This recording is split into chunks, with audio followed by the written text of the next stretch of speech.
Today's daf we're going to be learning is Bava Kamma daf Samach Tet. Today's daf is sponsored by Marsha Baum in loving memory of Helena K. Baum, Chaya Chana Alta Bat Chana V'Yakuti El Yehuda on her 8th year at site. My mom is a lover of Torah, Yahadut, and Am Yisrael. She was a lifelong learner who instilled a love of learning in her daughters. She's missed every day. I hope that I'm doing her proud. Today's daf is sponsored by the Hadran women of Long Island for Refuah Shlema for Yehuda Aram ben Rachel, husband of our friend and co-learner Sharon Gabin Lichtman. B'toch shar Cholei Yisrael mehi, and all Cholei Yisrael merit the blessing of Yachlifu Kach Yalu Ever. Kovei Hashem Yachlifu Kach Yalu Ever Kat Nisharim. Okay, we are going to get started with the end of yesterday's daf. I will pull up the study guide for a minute to do a quick review of yesterday's daf. So where we were when we finished is that we had this machloket between. We'll focus on. I'm not going to review all the different opinions we have, but I'm going to focus on, because we have a long daf, and again, a bit of a complicated one. We're going to focus on Rabbi Yochanan and Rish Lakish, who had this machloket. Rish Lakish, well, basically, we're going to focus on Rish Lakish because there was a question that Rabbi Yochanan threw on Rish Lakish. Rish Lakish held, like Rav, where we started yesterday's daf, that after there's Yeush, there is no more Ba'ava Chamisha. Why not? Because once you don't own it, once the original owner doesn't own it anymore because they gave up their rights, they said, oh, I'll never get it back again, then the thief basically becomes the owner. So if they sell it or slaughter it, it's not their own. It is their own. It doesn't belong to the thief anymore. And therefore, there is no arba b'chamisha payment. So what did we do? We brought a question on Rish Lakish, and Rabbi Yochanan brought it from a Tanaitic source. So I'm going to show you in the study guide here instead of reading the whole thing inside again. But basically, we brought a source. The main thing you have to remember is it says here, Ganav v'hikdish v'akar. If you steal, then you sanctify it, and then you slaughter it. So right now we understand it as Ruth stole the animal, sanctified the animal, and then slaughtered it. She still has to pay the kefil to Naomi, but she doesn't have to pay her Bava Chamisha. So if she doesn't have to pay her Bava Chamisha, and then, okay, we're going to do two things. First of all, we're going to prove it must be after Yeush, because it can't be before Yeush, because she can't sanctify anything. It's not hers to sanctify. So therefore, it's after Yeush. And now we do what's called an inference. Since it says Ganav v'hikdish, you don't pay our Bava Chamisha. We're going to ignore the kefil for right now. But right now, it's going to say, since you stole and sanctified it, you won't have to pay our Bava Chamisha. It seems like if you just stole it and slaughtered it without the sanctification, you would pay our Bava Chamisha. Now, that disagrees with Rish Lakish, because if it's after Yeush, there is our Bava Chamisha payment as long as you didn't sanctify it. So that's the problem, to which we're going to say, no, you misunderstood the case. To explain it, according to Rish Lakish, this Breita is talking about before Yeush. How could that be? How could you sanctify it? It wasn't you sanctified, it was Naomi you sanctified. Naomi, the original owner. After Ruth steals it, Naomi says, oh, you stole my animal? That animal, and that's what we see in this line, Naomi sanctified it while it was in Ruth's possession. That raises a whole question. What do you mean? How could you possibly do that? Rabbi Yochanan says, and we're going to go back, and most of today is going to be dealing with this one line of Rabbi Yochanan. Didn't Rabbi Yochanan say, Gazal velonit Yashua ba'alim shnehem enam yicholim la'akdish ze lefi she'eino shelo v'ze lefi she'eino b'rshuto? If Ruth steals something and Naomi hasn't given up hopes on getting it back, which is the case we just explained, then neither can sanctify it. Ruth can't obviously sanctify it because it's not hers. And Naomi can't sanctify it because it's not in her domain. This is a fascinating line in general. We'll get back to this soon. To which they answered, it must be, and this is where we ended, it must be that they hold against Rabbi Yochanan, Rish Lakish, which is reasonable, and this Breita holds against Rabbi Yochanan because it holds like the tznuim. Okay, what was the case of the tznuim? This is also something we're going to get back to today. This is why reviewing was super important. This is a case where I have a field, and it's Kerem Revai. It's the 4th year. And because it's the 4th year, no one's allowed to eat the produce unless they bring it to Jerusalem. Now, I'm worried, not because I'm, but I'm a real righteous person and I want to help other people. People might steal from my field. So what do I do? In order to ensure that if they steal and they eat it, they might be liable for theft, but they won't be liable for eating Kerem Revai, which has to be eaten in Jerusalem. So what will I do? At the end of every day, I'll say, anything that was collected from my field, if people stole stuff from my field, it will be redeemed onto these coins. Okay? Now, what does that show? How can I do that if it's not my domain anymore? Obviously, the tznuim disagree with Rabbi Yochanan. It's going to create a whole big problem. how to connect the tznuim to Rabbi Yochanan later on, but we'll get back to that. So right now, that's where we ended off, to which the Gemara says, okay, so we've now explained how do we understand the source according to Rish Lakish, because it's actually now talking about after Yeush, and then it doesn't create a problem for Rish Lakish at all, because Rish Lakish said, Arba b'chamisha, there is none after Yeush, but this is before Yeush, and that's why there's Arba b'chamisha. Again, never says in the sources Arba b'chamisha. It just says, if you sanctified it, there's no Arba b'chamisha, which means if you didn't sanctify it, there would be. It's an inference. So now the Gemara is going to focus on the kefil, though. If you're going to say it's before Yeush, and right, then we have a different problem. Hooray. So if it's before Yeush and Naomi sanctifies it, and we disagree with Rabbi Yochanan that you can't do that, but we think that Naomi can sanctify something that's not in her domain, like the tznuim did with the Keren Revai, then the kefil makes no sense. Because if Ruth steals it, Naomi then sanctifies it.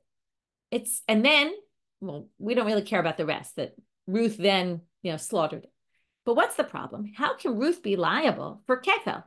Because once Naomi sanctifies it, she basically brings it back into her domain from a technical perspective, right? A theoretical perspective, not an actual perspective. It's not in her domain. But B'harei chazra keren laba'alim. Now, Rashi points out that it says in the pasuk, Im himatzei timatzei biyado agneva. Remember this pasuk? If the stolen item is found in your possession, then you pay kefil, right? You pay the double payment. But if Naomi sanctifies it, it's no longer found in Ruth's hand. Now, technically, you'll come to her house and you'll see it there, but it belongs to the temple, that animal. So it's not in Ruth's property anymore. So why would Ruth pay kefil? So in other words, the answer we gave to answer Rish Lakish doesn't make sense with the first part of that braita, with the first law about the kefil. So what are we going to say? Kshama b'din. Okay, so let's go back to our timeline. Ruth steals, then we have Ruth sanctifies, and then we have Ruth slaughters. Ruth steals, Naomi sanctifies, Ruth slaughters. But now we're going to say something happened in between the stealing and the sanctifying. Ruth stole, got convicted in court for stealing, and then Naomi sanctified it. And that's why when she got convicted in court, she was convicted to pay the kefil. Then Naomi sanctified it, and then Ruth slaughters it or sells it, and then she's not liable to Arav Chamisha because it wasn't really in her possession anymore. Naomi had already sanctified it, and it wasn't hers. So that's why she's exempt from the Arav Chamisha and also liable for the kefil because it was Mardin. But even this, we're going to have a question about Hechidami. What's the case? Ida Amre say Tanla. We're now going to learn that there's two ways you can do the judges can rule. They can say Tanlo, Ruth, go pay Naomi. Now, if they say it very definitively like that, might Uriah Hikdish, Afilu lo Hikdish nami lo lechayve. Once you do that, remember the whole thing was only Hikdish, you're going to be exempt from Arba v'chamisha, but we inferred if you didn't, if Naomi did sanctify, Ruth would have to pay the 4 or 5. Now, if the Beit Din had already ruled, which we just explained in order to know why she's paying kefil if Naomi sanctified, because it must be they already convicted her before that. Well, if they convicted her before that, and they said, say Tamlo, you have to pay the money back, then either which way, Ruth's not going to be liable, the Arba Chamisha. Why? We're going to see right now. De Amar Rava, because Rava said the following thing. Say Tamlo, if the court says say Tamlo, and then Tavachu Machal, which is our case, right? Forget Hikdish, it doesn't matter. Either which way, we're going to see there's no Arba Chamisha, which isn't going to match the bride, because the bride said only if Hikdish, there's no Arba Chamisha. But without it, there would be. No way, no how do you have Arba Chamisha? Why? This is a kind of creative answer. My time, Kevan de Pascual Milte, V'Tavachu Machal, Havale Gazlan. Gazlan, no Mushalem Tashlam Arba Chamisha. If you remember, there's a difference between Gazlan and Ganav. Ganav does things secretly. Gazlan does things out in the open. And the Arba Chamisha payment is only for a thief who steals it secretly. And we don't know who the thief is right away. So once the court rules, Ruth, you have to return this item to Naomi. And then she doesn't, and she goes and slaughters it, which is kind of like a new act of theft. That new act of theft is a brazen act of theft because everybody knows it's Ruth. And basically, she already has to return it to Naomi, and she becomes a gazlan. Well, then she's not going to be liable to Rav Chamisha. So it can't be that. Now we're just continuing in Rava's statement that we brought in to basically say it can't be if the court ruled say Tainlo. But Rava continues and says, if you say the words chayavat ali Tainlo, Ruth, you should give back the money. Now that's not as definitive a ruling. Okay, and in fact, Tosfot says based on this, the court should never say this when they rule because this isn't really a ruling. Then tavachu machar mishalem arba v'chamisha my time. So then you would have to pay the arba v'chamisha because kevan de lo paskin milta akate ganafu, because it wasn't a clear-cut verdict. Therefore, Ruth is still considered a ganav, and then she would have the 4 or 5 payment. So basically, the Gemara said it can't be that say tein lo, and therefore the Gemara concludes lo tzricha d'amar le chayav atzad tein lo. So basically, we have an answer. It's going to be the second option. In other words, what happened here? Ruth was already hu'amad b'din, so she was liable to pay the kefel, but it was a hu'amad b'din that was not a clear-cut one, which means she's still going to be liable the arba'a v'chamisha payment as long as Naomi didn't sanctify it in the meantime. If Naomi were to sanctify it, then she wouldn't be. Okay, we came up with this in between. Okay, that finished resolving this contradiction against Rish Lakish, which basically the simple gist of it was, it's not a case of after Yeush, and therefore it's not a question. And then once we said it's before Yeush, we had to resolve a few things, and that we figured out. Gufa. Now we're going to go back, and the rest of today's talk is really dealing with this and some side things we're going to get off of based on this one comment of Rabbi Yochanan, which again is a super interesting, deep comment, because what does Rabbi Yochanan say? If Ruth steals something and the owners didn't despair of getting it back and they still want to get it back, this item cannot be sanctified in its current status. Why? Ruth obviously can't sanctify it because it's not hers, because Naomi still has hopes of getting it back. And Naomi can't because it's not in her domain. Now, why is this so interesting? Because it's saying that this is all about a very central question, conceptual question of what is ownership? Is ownership that something's in my possession? Is ownership that something is technically belongs to me, even if it's not my possession, right? This shows that both are significant. You can't be a real owner of something if it's not in your domain, right? So even though Naomi wants to get it back, it's not hers because it's actually sitting in Ruth's house right now. And then there's a big question, is this only for the purposes of sanctification? Because Rabbi Yochanan says it about you can't sanctify something in this way. Or does it apply to all kinds of issues of ownership that might come up? So it's a very interesting conceptual question about what is considered you to be the owner over something. So now the Gemara wants to know, they're not really getting into the conceptual, but they're asking a question, a technical question. How could Rabbi Yochanan possibly say this? Because, Rabbi Yochanan, we're now going to see a contradiction. Rabbi Yochanan holds, halacha kistam Mishna. The halacha is like a stam Mishna, meaning anytime we have a Mishna without a debate, okay, Rabbi Yochanan says we hold that way. Utnan, and now we're going to see a Mishna. There's actually a weird quote of a Mishna, because the Gemara is going to quote Mishna, a line of the Mishna, and then explain it. Another line, explain it, another line, explain it. Most of these aren't relevant for our purposes. It's really the last line we want, which is actually the tznuim line that we already learned. That's why I said we're going to get back to this. So tznan. Now they say the following. Remember, we discussed this whole problem that I have a field that's in the 4th year, and how are people going to know, right? So the tznuim would do this thing where they would basically protect anyone who stole from them. But the Mishna sets up that if you have fields that need to be, people need to know what they are, then you do certain things. There's you know, what you call like street signs. There's basically, you could go anywhere in the world and for the most part usually understand their street signs, because these are international ways that everybody knows that this means stop, right? Or everybody knows that, things like that. So what they would do is utznan kerem revai hayumet sayunoto bekazuzot adama.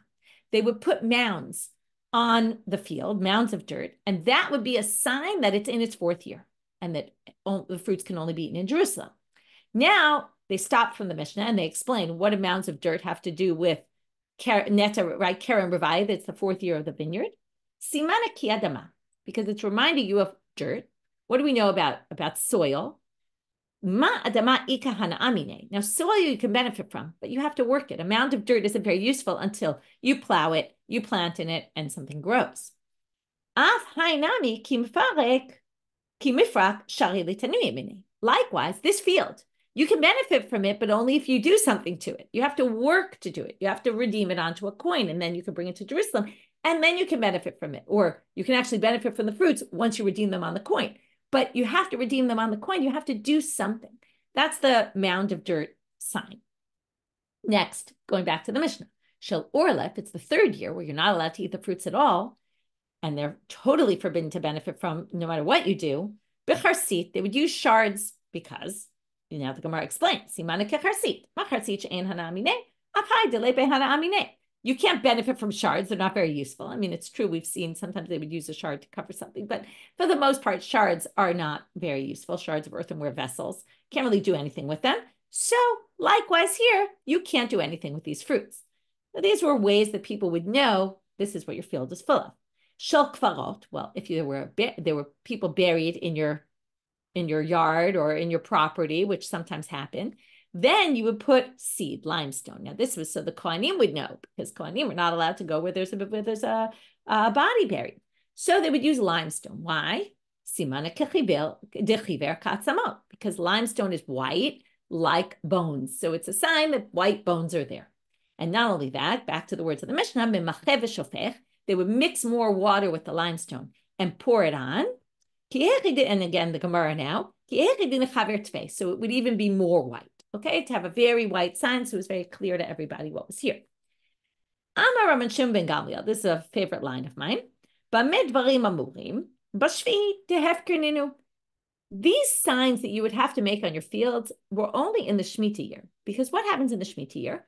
Everything becomes ownerless. So everybody comes into everybody's fields and eats their fruits. So therefore, you have to make signs so people know, oh, wait, but it's true, everything's ownerless, but this happens to be Orla, and it's forbidden for a different reason, or this is Kerem Rafai. Aval, here's the good line, Bish'al Shnei Shavua, but any other years of the 7-year Shemitah cycle, Hal Iteu L'Rashav Yamot. Let the evil people die. And it's what? I have to protect myself from thieves? And I have to go, not protect myself, I have to go out of my way to protect the thieves? Let them die. They're stealing my stuff. So I have to go out of my way to put these mounds of dirt in my field so that they know that if they steal, they shouldn't eat it because it has to go to Jerusalem and they should at least redeem it on a coin and bring it to Jerusalem. That's not my problem. They're thieves. What? I have to go out of my way for thieves? So this obviously doesn't relate to the dead bodies, right? That is a thing for the Kohanim. But the other signs, whether it's Orla, if they're going to steal my Orla, it's their problem, not my problem. But this is where the tznuim come in. But tznuim, as opposed to Rabban Gamliel, who said you only have to do this in the Shemitah year when everything's ownerless, the tznuim, and now we already know this, they would put down money at the end of every day and say, they would protect these people who stole from them. And they would say, right, they said, I'm above, I'm going to be nice to thieves. I care about them. And therefore, at the end of every day, they would take a coin and say, anything that anybody took from my field today will be redeemed onto these coins, which basically releases those fruits. And those fruits can be eaten anywhere because now the sanctity is on the coins and just the coins have to be brought to Jerusalem. Okay, so they went out of their way above and beyond. Now, what's the issue here? So let's go back. Rabbi Yochanan paskins like the Stam Mishnah. Now, the disagreement about the tznuim is, should you be doing this and going out of your way for thieves or not? But nobody thinks that it's a problem what the tznuim are doing. Now, Rabbi Yochanan would say, what do you mean? How can they possibly do this? Because they're sanctifying, they're removing sanctity off of fruits onto a coin when the fruits are not in their possession anymore. Somebody stole from them. So if Rabbi Yochanan holds like a Stam Mishnah, then he holds that you can sanctify something that's not in your possession. So we're stuck with a problem. The chitema, if you want to try to suggest, mantan tznuim rashbag, well, maybe the tznuim is actually a continuation of rashbag. Now, Rashbag says, I don't think you need to do this, but the tznuim did this, and only Rashbag thinks that this is a solution. And then it's not a Stam Mishnah, it's a one unique opinion, and then you could say he just doesn't hold like Rashbag, but you can't say that either, because there's another statement Rabbi Yochanan makes. Rabbi Yochanan made all these statements, not all the amoraim did this, but Rabbi Yochanan made, some of them do this, statements about how to paskin halacha, right? That we know that Rabbi Yochanan holds halacha Stam Mishnah. He also holds Ha'amar Rabbi Bar Chana, Amar Rabbi Yochanan. Rabbi Yochanan was quoted by Rabbi Yochanan as having said, Kamma sheshana Rabbi Shimon ben Gamliel b'mishnatenu halacha kemoto. Okay, I'll leave off the end for a second. But basically, anytime Rashbag appears in the Mishnah, we hold like him. So basically, even if it's not the Stam Mishnah and it's a unique opinion, it's a unique opinion that we always hold by. So if Rabbi Shimon Gamliel appears against Tana Kamma in a Mishnah, we always hold by him, except for Putzmi, Arev, Tzaidan, V'Rayach, Borna, except for these three cases, and this is not one of them. Remember, we've seen this many times.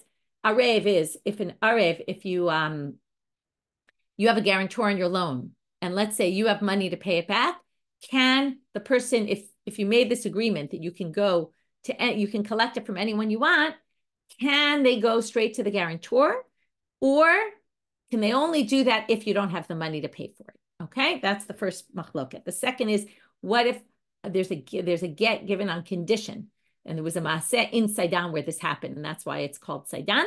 There was a case where a man said, "This is your get on the condition that you return to me my itztalit, my cloak," and it got lost. So there's a debate. Can you return money instead?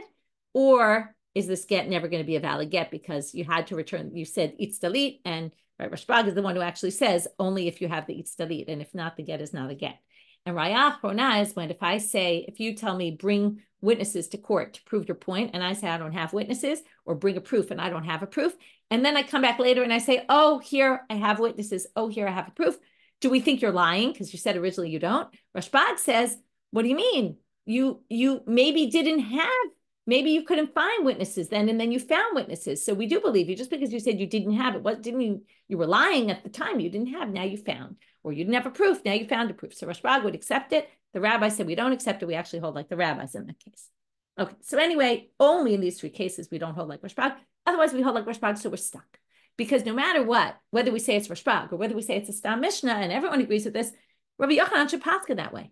And that goes against his psak, because the tznuim is premised on the fact that I can sanctify something that's not in my domain. And Rabbi Yochanan said you can't. So that's our big question. So we're going to try one way of answering. It's going to be a long process until we eventually reject it. And then we're going to have a different approach. So the first answer is, Amre, lo tema kol hanilkat mizeh. Don't say that the tznuim would come at the end of the day and say anything that anyone collected will be redeemed on this coin. Ela ema kol hamitlaket mizeh. They didn't do it when it wasn't in their possession anymore. They did it when it was in their possession. Every morning they would say, anyone who comes to collect from me throughout the day, whatever they take will be redeemed on this coin. And I do it in the morning in anticipation. And then in the morning, it's all in my domain. And then I don't have a problem. But we're going to have a question against that. Umi amar Rabbi Yochanan hachi. Did Rabbi Yochanan really say this? If amar Rabbi Yochanan, tznuim Rabbi Dosa amru davar achad. This is a sentence that's going to take us for the rest of we're going to come back to this a few times today.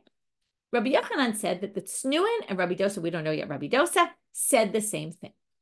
Now, let's just get the tznuim straight. The tznuim, we're talking about a case where I have a field, there was Karen Revai, and I'm worried people might steal from me and think that it's regular produce. So I'm going to stand, we now assume in the morning, and say anyone who takes anything from me will be redeemed on these coins, and that's how it works with Rabbi Yochanan. The problem is that Rabbi Dosa, and according to Rabbi Yochanan, Rabbi Dosa and the tznuim say the same thing. And what does Rabbi Dosa say? In a different case, he says nilkat. We're going to do something very similar, but at the end of the day, okay? Which means, again, we're back to square one. If the tznuim and Rabbi Dosa say the same thing and they're talking at the end of the day, then again, this Stam Mishnah disagrees with Rabbi Yochanan. So let's see what Rabbi Dosa was talking about. Ditanya. Here we're talking about a different thing. There's something called leket. Okay, we might be familiar. Leket is the deen where a law where if I leave things behind, okay, or they fall, the bundles as I'm carrying them out. If one or two bundles fall, I have to leave them for the poor. If three, I don't have to leave them. So if the poor people come into my field, and let's say they don't exactly know the halacha, they might accidentally take three, thinking that they're allowed to, even though they're not. So let's say I left them and I was going to come get them later. But in the meantime, the poor people come and they take my 3 bundles. So to protect, again, you can see why this is similar, to protect them from being thieves, okay, they actually weren't really trying to do something wrong, as opposed to, see, there's a bit of a difference. Karen Revai, they were actually stealing my stuff. Here, they weren't really stealing. Get back to that later. But it seems pretty similar. Well, there's a machloket Rabbi Yehuda, Rabbi Dosa about this. Ditanya, how do we protect the aniyim from and accidentally stealing these? Rabbi Yehuda Omer, shacharit, he says in the morning, now here you're going to see Rabbi Yehuda says it, not Rabbi Dosa. In the morning, balabayit Omer va'omer, kol sheyilketu aniyim hayom harei yehi hefker. He says, in the morning, you basically say, anything that the poor people collect will be ownerless. Okay, so in the morning, I don't make my whole field ownerless, but I say, this is, by the way, I'll already get into it, this is based on Breira. What it means is, I say in the morning, when aniyim come later in the day and they take something, it's going to be retroactively designated from the morning as hefker, so they're not stealing. So basically, when they take it, right now, right, at 7 in the morning, it's not yet hefker, but it's potentially hefker.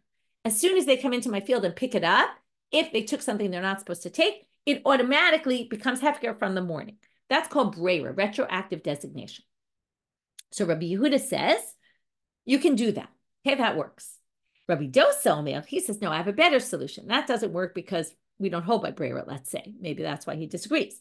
Le'itute erev omer, in the evening, after they already collected in your fields, you say, kol shelaktu aniyim yeheh hefker.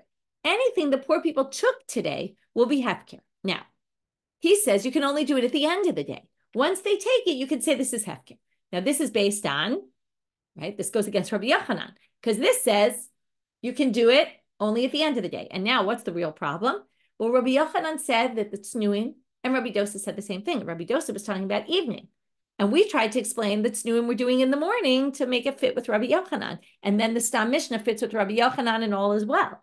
But you can't say that if Rabbi Yochanan said that Rabbi Dosa and the tznuim said the same thing, which is only do it in the evening, not in the morning. That's a total problem. So the simple answer is, Ipok to Rabbi Yehuda, Rabbi Dosa, Rabbi Dosa, Rabbi Yehuda. Well, you must have gotten confused about who said what.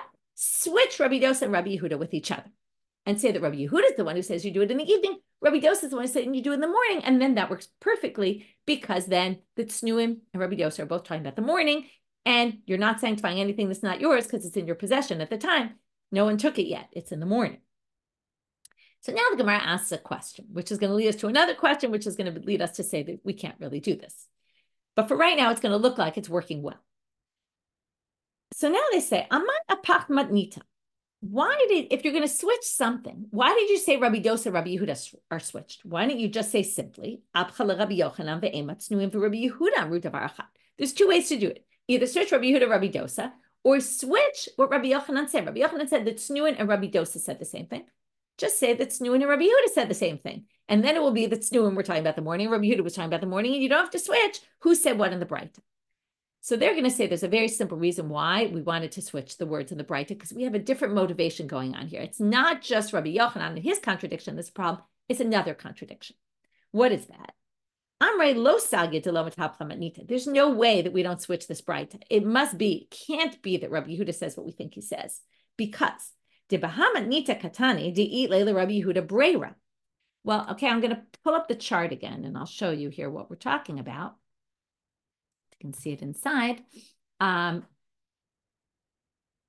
Here. So Rabbi Dosa says, right, in the morning, that's how we flipped it, right? He says in the morning, you do it. And remember, in the morning, it works because of breira. That's the whole idea. I can say in the morning that later, when they take it, it will be retroactively designated. Why does Rabbi Yehuda say in the evening? Because he doesn't think breira works. You can't do that in the morning. You can only do it after they took it. You can then say, okay, whatever they took, I'm now making ownerless. You can't do it in advance because retroactive designation doesn't work. And now we're going to basically say, you had to say Rabbi Yehuda is the one who says that and switch. And this is the switched, this chart shows the switched approach, right? After we already flipped it, because you might remember this, because Sham'ina leila Rabbi Yehuda ba'alma deleit le breira, because Rabbi Yehuda in general is known that he doesn't hold by breira. How do we know this? It's not in the famous breira Mishna, okay? Hopefully you'll remember this. If not, we're going to review it anyway. But it says in the Mishna, halokech yayin mibein hakutim. Okay, if you take wine from a kuti, now a kuti, according to this Mishna, is what we call a gerei emet. They're legitimate Jews, which means, okay, they just don't keep halachot the way we do always. And therefore, you have to worry that they didn't take trumot masrot. There's actually an interesting thing here that they claim that the kutim did take trumot masrot, but not for other people. Okay, meaning not when they were going to sell it. Okay, when you sell produce, you have to take trumot masrot. Why? It's very simple. Because the people who you sell it to won't know if you took the trumot masrot or not. And it's called lifnei iver lo titei mechshol. Don't put a stumbling block before a blind person, which the rabbis understood not just literally don't put a stumbling block in front of a blind person so that they'll fall, but Figuratively, it meant don't cause other people to sin, right? And this has all sorts of ramifications. It's very interesting. Halacha. The Kutim, if you remember, have very strict interpretation of Torah Shebechtav. They don't think that. They don't think it's a problem of don't cause other people to stumble on halacha, and therefore they had no problem selling stuff without taking truma maskal. So, because of that, if you buy yain from Kutim, you have to take truma maskal. Now, what's the problem? So Rashi says the problem is that it's Erev Shabbat Ben Hashmashot. It's already turning into Shabbos, right? It's already that time where we already light candles. It's Shabbos, and you can't take truma maskal on Shabbos. But you have a solution. As long as it's still Ben Hashmashot, some people say you can even do this on Shabbos. It's a big machloket, whether it's true. Some people think this has nothing to do with Shabbos. It's just you didn't have another vessel in which to pour the wine into. So you do the following thing. If you have no way, whether because it's Shabbat or whether it's because it's because you have no other vessel to put some of the wine into, so you say the following, and if it's Shabbat, it could be also you don't have wine for Shabbat and you need to make Kiddush. So you say the following declaration. Shnei login shani ati lafrish, harei hein truma. So my point of throwing in all those things, if you didn't follow them all, it's okay. But there's a lot of different halachic ramifications that could come out from this sugya in terms of what's allowed. Is it allowed actually on Shabbat? Is it only allowed ben hashmashot? Because we've learned that ben hashmashot is a suffix period. Is it night? Is it day? And we're lenient about a few things there. Maybe this is allowed on Shabbat. Maybe this has nothing to do with Shabbat. But anyway, either which way, we're going to learn the sugya. Shnei login shani ati lafrish, assuming it was 100 log, so 2 of these, because that's 1/50th, harei hein truma. Asara, 10 of the log are maaser rishon, because you have to take a 10th. Tish'a maaser sheni, umecha v'shotem miyad divrei Rabbi Meir. Rabbi Meir says, listen, you don't have a way to take truma and maaser either because it's Shabbat already, either because it's, ben hashmashot on Shabbat, or because you don't have another vessel, and you need to drink the wine because let's say you have nothing else to drink. So you do the following thing. You say, listen, in the end, I'm going to leave over, right? What do we have? 2 and 10 and 9. So 19, 21. In the end, I'm going to drink some wine from here and leave at least 21 log. And in the end, when it's after Shabbat or when I get to a place where I have another vessel, I'll separate those 21 log. 2 will be for the truma, 10 will be for the this, blah, blah, blah, blah. Okay? Now, if that's the case, then I will basically leave these, okay, at the end. And now, we all know that when you have a liquid, it all gets mixed up all over. So you can't separate them at all here. So Rabbi Meir says, I don't have a problem with that because I hold by brera, retroactive designation. I have no problem that you do this. But Rabbi Yehuda, Rabbi Yosef, Rabbi Shimon, Oslim, they say, no way can you do this because right now you might be drinking the truma part, right? You don't know which particles. It's not like you have particles separated in some way. They're all mixed up.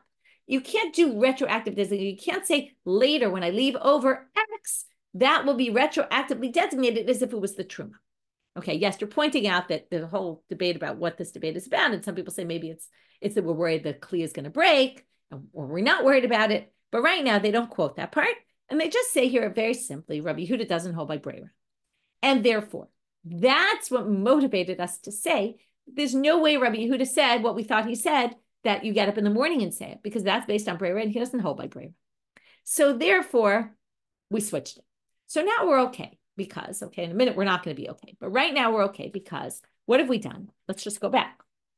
We started with, how could Rabbi Yochanan say you can't sanctify something that's no longer in your possession? Because the halacha is like the Stam Mishna, like the tznuim, who do, right? Who say you could get up in the morning and do this. And that, I'm sorry, in the nighttime. And you can say, anyone who took my stuff already, it's no longer in your possession, is now redeemed on this coin, right? All the fruits they took are redeemed on this coin. You can't do that if you're Rabbi Yochanan. And Rabbi Yochanan holds like Stam Mishna. So we changed the Stam Mishna to be the reverse. We say, oh no, the tznuim, really, it was in the morning. It wasn't called a nilkat, it's called a mitlaket, anyone who will collect. And then we said, but wait, Rabbi Yochanan says that Rabbi Dosa and the tznuim say the same thing. Rabbi Dosa was saying, in the evening, not the morning. Oh, switch him with Rabbi Yehuda. Okay, he said what you thought Rabbi Yehuda said. Rabbi Yehuda said what you thought he said. Why do we specifically switch the Braita? Because it makes sense. Because Rabbi Yehuda doesn't hold brera, so it fits in with what we know about Rabbi Yehuda elsewhere. But now the Gemara is going to say, wait a minute. Self, amaika. Now they're going to review a little what we just did. Self, in the end, amaika apichle matnita. Why do you switch the wording of the Braita? I keep changing matnita into matnita because matnita means Mishna and matnita means Braita. Okay, so just so you know, it's a Braita here. Why did you switch the Braita, Rabbi Yehuda, Rabbi Dosa?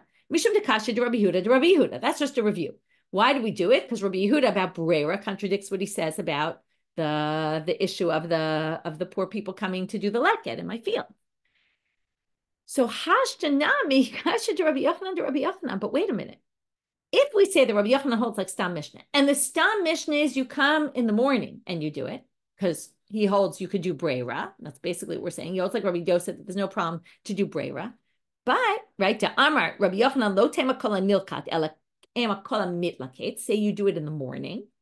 Alma ile Brera. It must be Rabbi Yochanan holds Brera, right? That's obvious, because if he doesn't hold like Rabbi Yehuda doesn't hold Brera. He holds like the Stam Mishnah, which matches according to him Rabbi Dosa, and Rabbi Dosa holds that Brera works.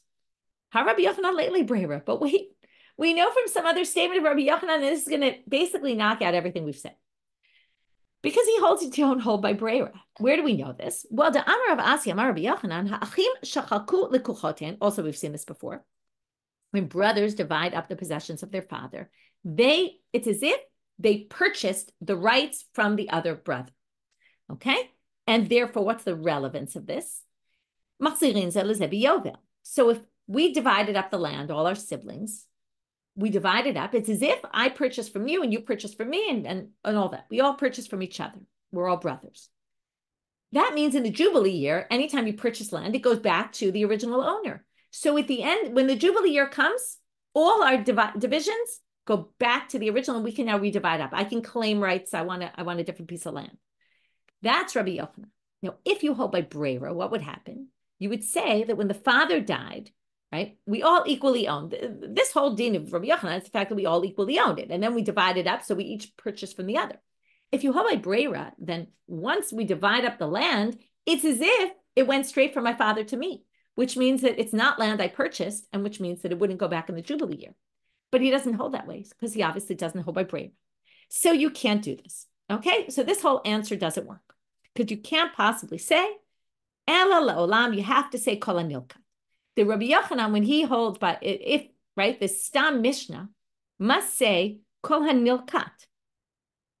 The Stam Mishnah must say kol hanilkat, and we can't say we change it, and Rabbi Dosa and Rabbi Yochanan say the same thing and all that. Rabbi Dosa and the tznuim. You have to say that the Mishnah is kol hanilkat. Okay, anything that was collected. And then you're back to square one. If the Mishnah is talking about kol hanilkat, anything that was collected, then Rabbi Yochanan stama achri. Then how could Rabbi Yochanan, right? He holds by Stam Mishnah, and he doesn't hold that way because it's not in your possession anymore once the people stole it. So Rabbi Yochanan stama achrina eshka. The answer is Rabbi Yochanan finds a different Stam Mishnah. In other words, it's true Rabbi Yochanan holds like a Stam Mishnah, but not if two Stam Mishnahs contradict each other. Then he can choose. Later, we're going to say why did he choose this one and not that one. But basically, we're going to say he found a different Stam Mishnah. Which one does it happen to be? Our Mishnah, if Ruth steals from Naomi and Yael steals from Ruth, Yael doesn't have to pay kefil. Now, amai, why? Well, what we explained so far was Bishlam Alagan of Rishon Lo Mishalem. Of course, she doesn't give kefil to Ruth, because when do you pay the kefil according to the pasuk? V'gunav mi beit ha'ish, when it's stolen from the owner. V'lo mi beit haganav, and not from the hands of someone who stole it. So of course, she doesn't have to pay Ruth the kefil, but Ela labalim nishalim. But why doesn't she pay to Naomi? Theoretically, it's true she stole it from Ruth, but Ruth stole from Naomi, transited property. She basically stole from Naomi. She should have to pay Naomi kefil. Why is she not do that? Ela lav shmamina. This must teach us, and this is where Rabbi Yochanan gets to his basic halacha. From that Mishnah, what do you learn? Shmamina. Ze lefi she'eno shelo, v'ze lefi she'eno b'rshuto. She doesn't pay Ruth because it's not hers. She doesn't pay Naomi because it's not in her possession. So she might have theoretically stolen in the end, really, she stole from Ruth or stole from Naomi, but she doesn't have to pay Naomi because it's not in Naomi's possession when she steals it. It's not in her domain, even if she wasn't mityaesh and she still wants to get it back. So that proves Rabbi Yochanan, to which the Gemara is going to say, and we're almost done with this section, Umay chazit ta'azil batar ha'kistama, le'abad kistama dit-tznuim. Okay, well, so now we have two Stam Mishnas. So we say he doesn't hold by the first Stam Mishna in Maaser Sheni because he holds like the Stam Mishna in ours, but it seems a little arbitrary. Why didn't he hold like that Mishnah? To which the answer, well, mishum de Messiah lekha, because our Mishnah has a certain strength to it because it can rely on a verse in the Torah. Rabbi Yochanan's halacha really has a reliance on a pasuk in the Torah. It says in the Torah, "Ish ki yakdish et beito kodesh l'Hashem." When it talks about sanctification, it says, "If you sanctify your house to God." Now, ma beito b'yeshuto, your house is always in your domain. Okay, even if someone else lives in it, it's really yours because you have rights to it. Af kol b'yeshuto, it has to be something that's in your domain. So basically, because he has a pasuk to support it, we now say you can only sanctify something that's in your domain and not something not, and that's why he holds by the Mishna there and not the Mishna of the tznuim. Okay, by the Mishna here and not the Mishna of the tznuim.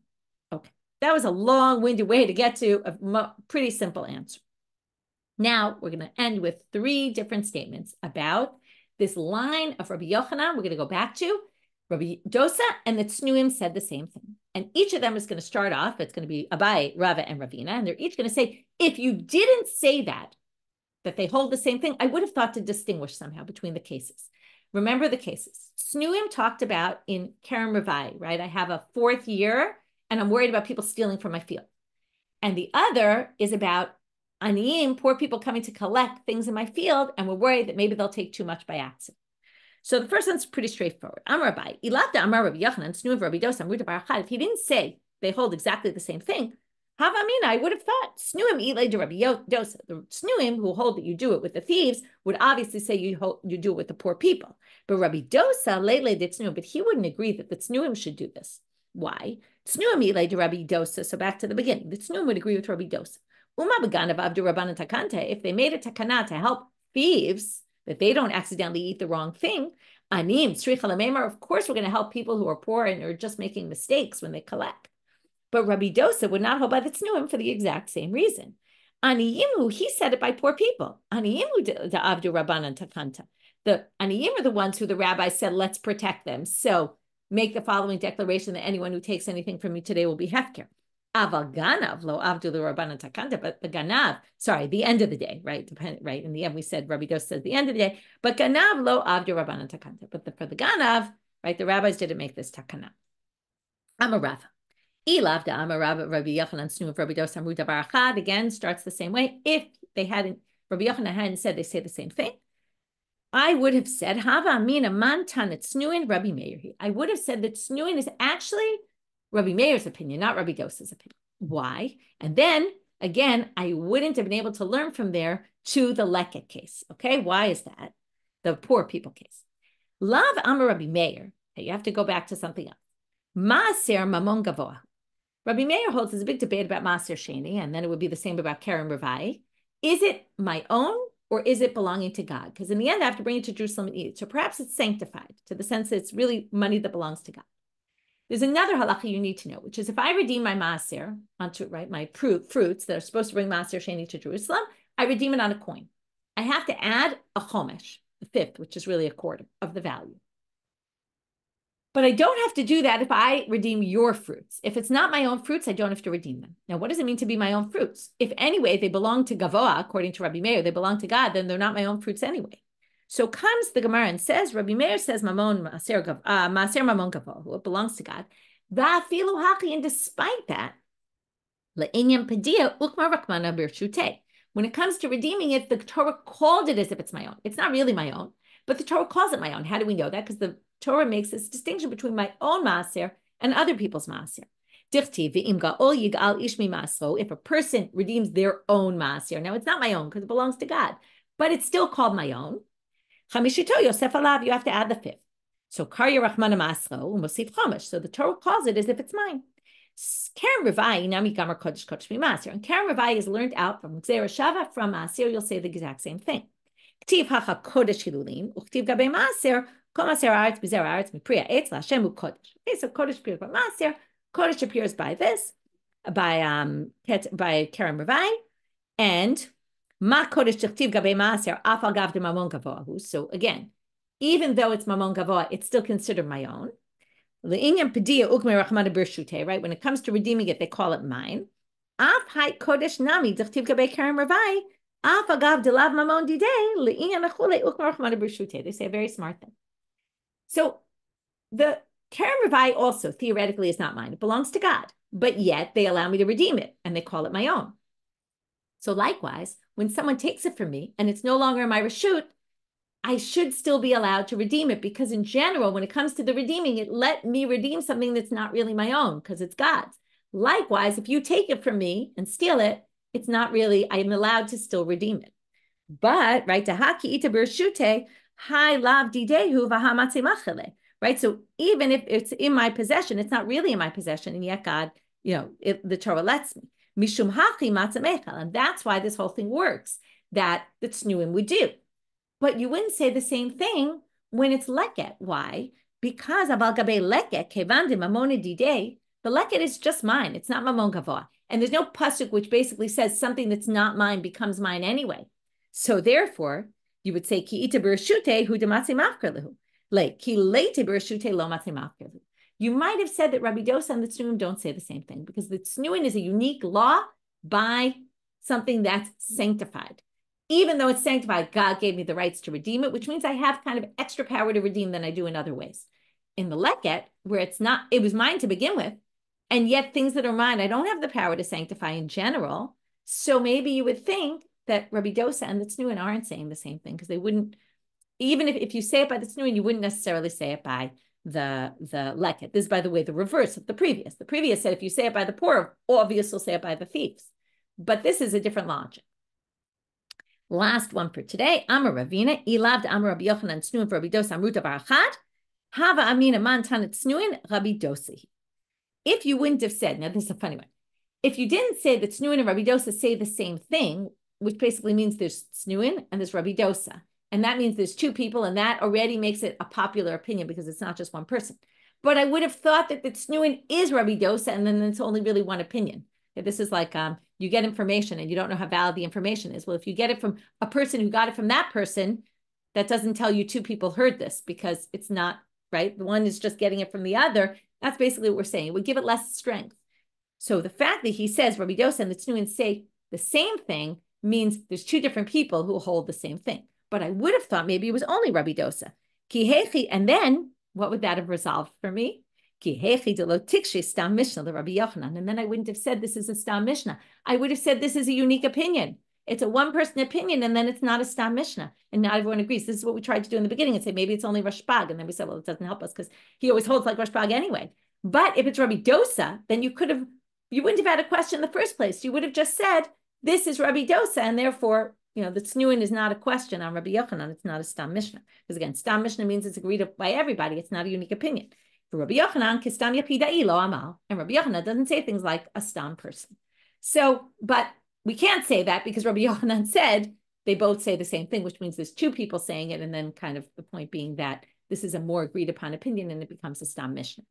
So what we did mostly today, after resolving the first problem with Rish Lakish, we then, right, which we kind of just finished up, we then went back to this one line that Rabbi Yochanan said, if Gazal the Lonit Yashua Baalim, if the original owner doesn't give up their rights, then nobody can sanctify this, not the thief because it's not theirs, and not the original owner because it's not in their domain. And then we had a whole big question that started with halacha kastam Mishna and how does it work with the tznuim. And in the end, we had to say he actually doesn't hold by that stam Mishna. He holds by a different stam Mishna, which is our Mishna.